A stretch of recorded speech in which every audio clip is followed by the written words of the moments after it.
Hello and welcome to Curl Up with Cathy. Today's guest in my snug I'm in today, not the treehouse, is somebody who writes under several names. She's so talented, she literally can turn her hand to any genre, as well as looking after about 1 million children under 5. Her name is Cesca Major, and here she is. Hello. Hello. Thank you so much for having me, Cathy. Oh, you're very welcome. Is this where you do your writing? Yes, this is my writing shed, which is vaguely tidy with my shelves that are just a complete hodgepodge. And yeah, I write at my desk, and thank goodness, because as you mentioned, I have quite a few children, so they're normally in the house and I'm normally out here. Yeah. You've just got a new book out very soon, which we're going to talk about, which is absolutely brilliant. But I just since your twins were born, they're 17 months, aren't they? Yeah, very good. Yes. How many books have you actually finished writing during the last 17 months? It must be millions. Yeah, there was a bad time last year. You literally have. I think I was working on about 3 at the same time. Yeah, because I remember when I met you before the babies were born, and you said, "Well, I'm going to finish this book, and I'm going to edit this, and I'm going to do this." And I was thinking, "Oh my God!" And you said, and I remember you being quite hoity-toity about it and saying, "Just because I'm having babies doesn't mean like you wouldn't say it to a man."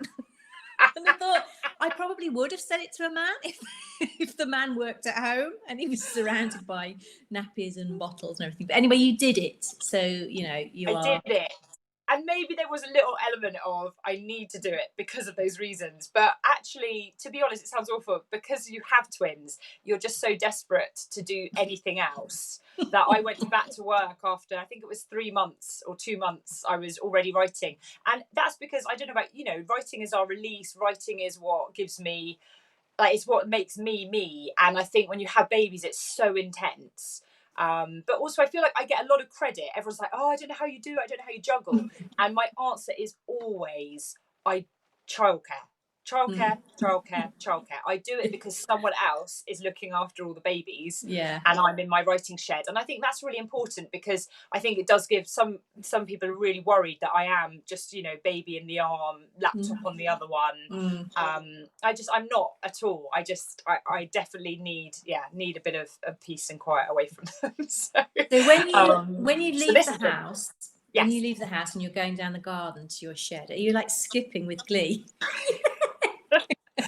I love being a mum, and I'm really lucky. I've got 3, but yeah, I think it's so different, and I think it's such an intense stage, the baby stage, and they're lovely, but particularly twins there's a lot of logistics. There's a lot of there's not a lot of cuddles, to be honest. Everyone's like, oh, it's always double the cuddles. I'm like, it's not cuddles, it's double the poo, it's double the nappy change, it's double the washing the stuff up. It's just it's so many, it's double the logistics. And I think that's it, that you're so relieved that they're happy, that you're like, great, just no one touch anybody, no one do anything. We're all good. Okay. Yeah. I do remember, I mean, obviously my kids are 20 and 18 now, so it's a while ago, but I do remember dropping them off at nursery and just getting in my car, whacking the music up, and just driving to the office thinking, I think you just never quite appreciate I fantasize if Ben gets back from work and I'm like, oh, I just want to go to the shop. And you leave the building and there's just you don't need a baby wipe, you don't need a bag, you don't need to worry about anyone else, you don't need to, you just walk out. And I think, until I've had children, I just never understood how precious that is. And particularly now lockdown as well, we're all on top of each other again. And I said to Bet, there's a reason that we pay a lot of money for childcare, and it's so we don't see each other that much. So Ben's a vet, isn't he? Ben's a vet, yes. So what's happening with vets at the moment? So he's working. So he has had to furlough. So he runs his own practice, and he's had to furlough people because they're only doing emergencies at the moment. But he's busy with that. I mean, animals are still getting sick. People still need to see their vets. So they're going in. So he's seeing things. So he's out of the house basically. So with a skeleton rotor. So Actually, we had to go and get something for Pearl, some medicine for her ear, and we had strict instructions. We were to drive to the car park, Yep. where they could see us, and then they would come out. We would pay over the phone, then they would stick the head out and drop the medication in a basket. It was like some drugs deal. then we had to stay in the car until they would back in, and then we'd run and get it out the basket. Well, I think that's it. I mean, you're desperately trying to make sure that, you know, people are doing social distancing, and, you know, it's my husband's got a duty of care to his team as well, that they can reduce the risk of catching it, because, you know, everyone who's working is at risk, so, you know, it is, so they've got some things like that in place. He's all right. It's all good. Yeah, and I bet you're missing the rest of your family as well, aren't you? Because, you know, they all come and chip in. You've got... Yeah, of course. Like, definitely. I mean, it's sad not seeing Ben's parents, who are both. His dad is down on the 12-week sort of isolation, and my parents are sort of constantly just walking to rivers, getting naked and swimming. Is apparently how they're spending lockdown. So. Yes, I have heard about your mum. They're great. That's their daily walk, their daily exercise. So they're good. They've got each other. They're really lucky. So, but yeah, we've done a bit of we've done some Zooming, some family Zooming. We've played board games over Zoom actually, which is really we played a game called Code Names, which I highly recommend. And it's great. And we just took photos of it, sent it on the WhatsApp group, and then everyone played the game over Zoom. It was really good. Yeah, well, we've had plenty of people here because the girls have had both their boyfriends here, so it's been quite a house full. So yeah. So it's been party time in the Bramley house, really, to be honest. Corona loving. There's going to be I mean, I don't know who's going to go first with the Corona love story, but you can't set a novel in 2020 and not mention, you know, what's happening at the moment. And I think if you write, you know, I write Rosie Blake rom-coms as well, and there is something really tempting about writing a really joyful book about this time, because there's so much sadness and there's so many tragedies that you want to focus on the kind of really lovely things, the heartwarming. Yeah, the community angle to it, and how it's brought out a lot of acts of kindness, I think, to people in your community. There's no doubt more people talking to you. I mean, I definitely have walked out, and we're much more sociable as a village now. Everywhere we go now, you have a small chat with somebody, or you know, you ask after people, you check on people as well, and say, oh, do you have anyone, or do you need me to drop in, or it's been that's been such I feel quite embarrassed that it's taken a global pandemic to make me much friendlier to people that live. Well, you know, you got there in the end. I got there in the end. The moment it's over, I'll be like, whatevs. Yeah. Who? Get out of my face. Pub quiz at the local pub. Yes, exactly. Get it. Yeah. You don't need to drop off anymore. Okay, well, I'm going to stop laughing now. I'm going to talk about something very serious, which is something that it's your new book called The Other Girl, which you're writing under the name of CD Major, just to make sure it's extra serious. Yes. And I got the chance to read this book recently, and it's absolutely brilliant. It was such a page turner. I'll show everybody the cover. So tell us a little bit about CD Major and this book, The Other Girl. Thanks, Cathy. So I used to, as you know, I wrote a couple of books as Cesca Major, and they were based on true historical stories. And The Other Girl is also based on something true that happened, but it was a lot darker, and there's more of a thriller sort of element to it. So hence the sort of reimagining as CD Major. It's based in New Zealand. It's based in the 1940s, and as you can see from the front cover, it begins the morning after a fire at a lunatic asylum. And we meet our heroine, Edith, who was caught up in the fire. Edith. Sorry, I'm writing another book already. And we're quite intrigued. She's 20. She's been in the lunatic asylum since she was about 5 years old. And a young male doctor becomes essentially sort of curious, and then later on quite obsessed with discovering why she's there, whether she's a victim, whether she's a villain, and we all sort of follow her journey as she is threatened with having a lobotomy, and what happens after this fire. So yeah, it is quite a dark book, and it was based on a really sad fire that did happen in an asylum called Seacliff, where a whole wing was burnt in the night, and it killed 37 women. So wow. yeah. And how did you find out about that incident? So I tend to be, it sounds awful, but because I've written about tragedies in the past, you know, some people do often mention sad stories to me. I've always wanted to write something based in a lunatic asylum. I'm fascinated particularly by women that were put in places like that, particularly in the sort of late 19th century, early 20th century, of how easy it was essentially to be put in an asylum. Yeah. And people that might know Janet Frame, who was a New Zealand author, she was in Seacliff. She was actually in this institution, and she was going to be put on the list for a lobotomy, and she won a prize, I think, or she was nominated or shortlisted for a big writer prize in New Zealand, and that was the only reason that she didn't go ahead and have a lobotomy. And it really stuck with me that someone, you know, intelligent, educate, you know, but she was unusual, she was quirky, she didn't quite fit. And I think that women like that ended up in places where essentially men put them, because they just didn't quite fit a box. They weren't a nice, compliant, you know, girl and wife and mother, and so they ended up, a lot of misfits ended up in places like that. And so I've always wanted to write about a lot of women in that community.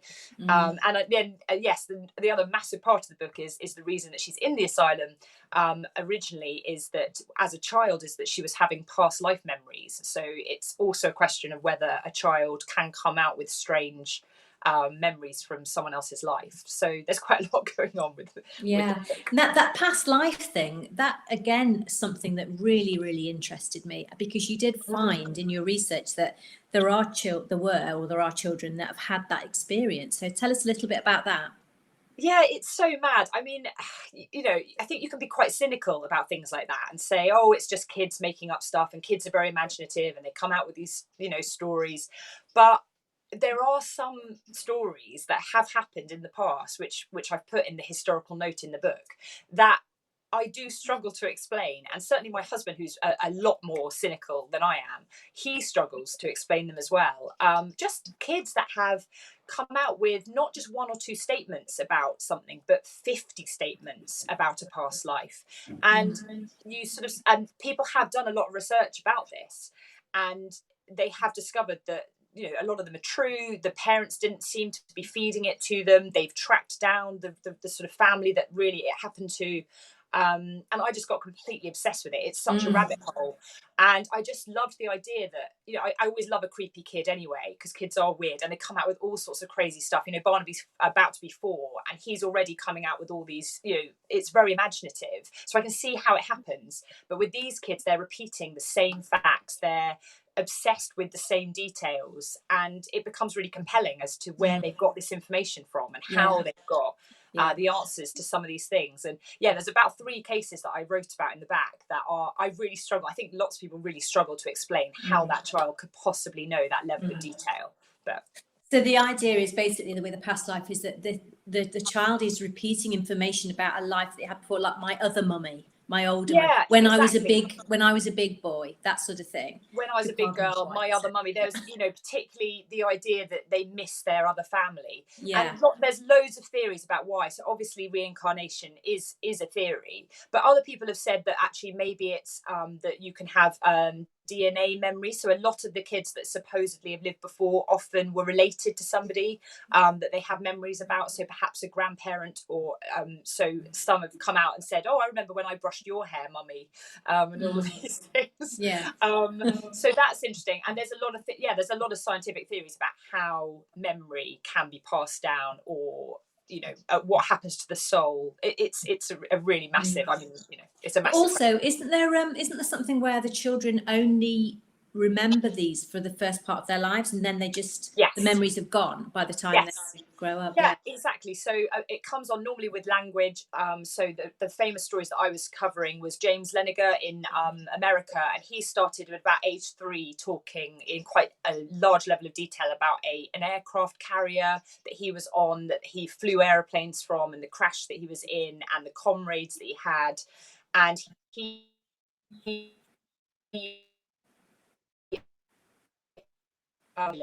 that he was really compelling. Family or world party essentially was claiming he remembered. He was so compelling, their family believed him. And then he doesn't have any memories of it after about 6. Your own life just takes over, and your own brain fills up with all your new experiences, and you essentially lose a lot of those memories. So yeah, it's odd. I actually had a writer friend who, she doesn't remember having them, but her mother said, you used to do that. You used to talk about your other mother and your other house and your other family. That'd be so really annoying, odd. wouldn't it? Be like, oh, so yeah. Oh, so you like them best? Yeah, thanks. But so sad if the emotion is genuine and they actually miss someone else. Yeah, very much it so. really bizarre and really confusing for a parent to hear that. And like you said, quite insulting. You just think, I'm your mother. What are you talking about? Yeah. Really odd. It was a really interesting topic, and I got completely obsessed with it. And I loved the idea of putting it at the heart of this girl. So the question throughout the book is this true as well? Does she have these memories, or yeah. So when's the book out? So it's out in September the 1st. Yeah. Wow, fantastic. And ebook, paperback, and audio. Yeah. And audio. Wow. It's really cool. I've just heard a clip of it, and obviously because it's set in New Zealand, it's got a New Zealand accent, which I won't attempt. But it's really good. Brilliant. Oh well, honestly, I really recommend it to anyone. So I just love the book, and it's so different as well, and it just makes you think about so many things, not just the story in the book, but just that this really happened, that these lobotomies really happened, and all the reasons why women were in these asylums. It's really eye-opening. So yeah, thank you very much for opening my eyes to that. Just quickly before we go, tell me a little bit about Rosie Blake and where you are with Rosie Blake's books. Yeah, so obviously, I write Rosie Blake as well, and she's got a book out in August as well. So I've got September book for Cesca Major, and August Rosie Blake's got the Gin O'Clock Club out. It's in ebook in June, and that is really inspired by my own granddad, who was the most joyful, positive, amusing person. And I love the idea of him, or a person like him, having quite a sort of fun, ridiculous group of golfing mates. So they're the Gin O'Clock Club, and they help his granddaughter find her way back to happiness. She is lost, she's stressed, she's busy, she's caught up in her job and getting on and being ambitious, and I think she's just lost a lot of joy. And he's really lived a great life, and he's had this really wonderful marriage, and he's recently widowed. She thinks she's helping him get over sort of being widowed, and he's actually secretly with his friends helping her find peace and joy and happiness and light. So it's a really fun book. Lots of old people on Tinder and young people doing bingo nights and ballroom dancing. Nothing wrong with that. Nothing wrong with that. Yeah, I really enjoyed writing it, mostly because I was just channeling. I think my granddad was the most positive person. So he's my mum's dad, and I've just never known anyone like him. He was just extraordinary. And this is the Gin O'Clock Club. The Gin O'Clock Club. Out in August. Out in August, ebook June. Yeah. Brilliant. Oh, ebook June. Okay, fantastic. So not long to wait. Not long to wait. Yoo-hoo. So are you writing at the moment? Well, I know you've just finished one, haven't you? I just literally handed in the second Cesca Major thriller, which is based in Scotland, and it's about a true story about a really creepy bridge up in Scotland, and the nasty things that happen around it. And yes, I'm getting feedback from my editor this week, so I'll be editing that one. Fingers crossed for that. Well, best of luck with all the new books this year. Keep on beating a path to that shed door. Keep us supplied in I'll new do. Book, and try and stay sane for the next few weeks. Thank you. Well, thanks for having me on. Oh, you're welcome. Okay, I'm going to say goodbye, and I will see you very soon. Take care. Bye. Bye. Oh, Cesca Major there. Honestly, where she gets her energy from, I do not know. Thanks ever so much for joining me, and I'll see you very soon with more of your favourite authors. Thank you. Bye.